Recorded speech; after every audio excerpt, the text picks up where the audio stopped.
You already know the right decision. The logic is clear. The long-term outcome is obvious. Yet when the moment arrives, you still choose the smaller reward now. Comfort, impulse, escape. This is one of the most common structural failures in human behavior, not ignorance. A repeated trade, future stability exchanged for immediate relief. Immediate rewards feel real, future consequences feel distant. That imbalance distorts perception.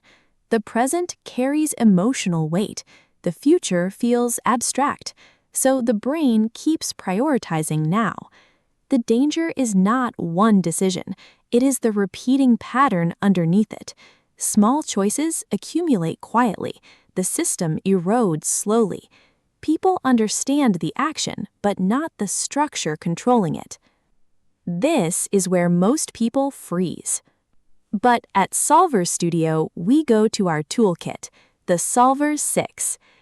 The tool here is pattern mapping. Pattern mapping reveals the hidden sequence behind repeated outcomes. Instead of studying one mistake, we study the loop: trigger, response, consequence, repetition.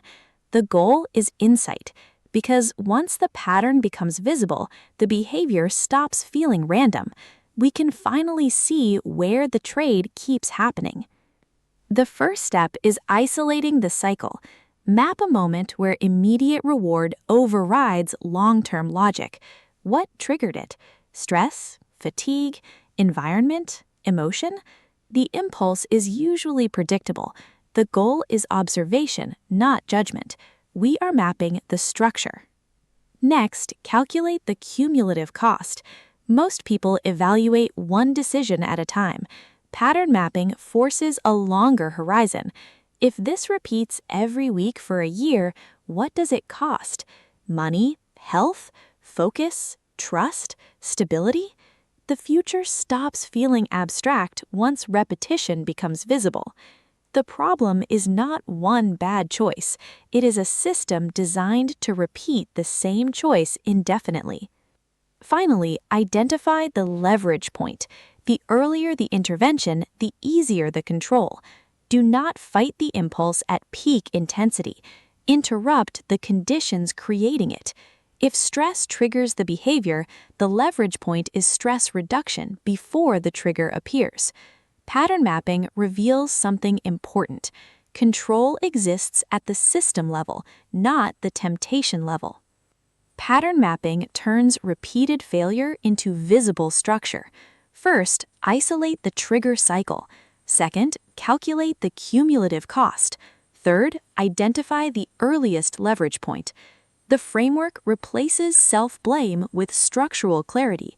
Once the system becomes visible, the pattern can finally be interrupted. This appears constantly in impulsive spending.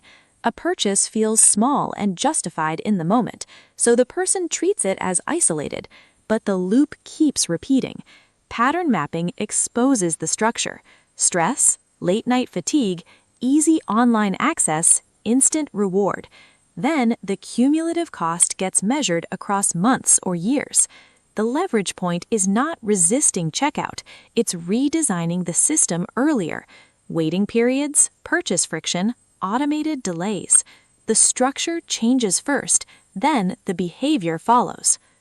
Short-term rewards feel powerful because the present dominates perception. Pattern mapping restores the larger view. It reveals the hidden architecture beneath repeated choices. The goal is not perfect discipline, it's structural awareness. Because once the pattern becomes visible, the next decision stops being automatic.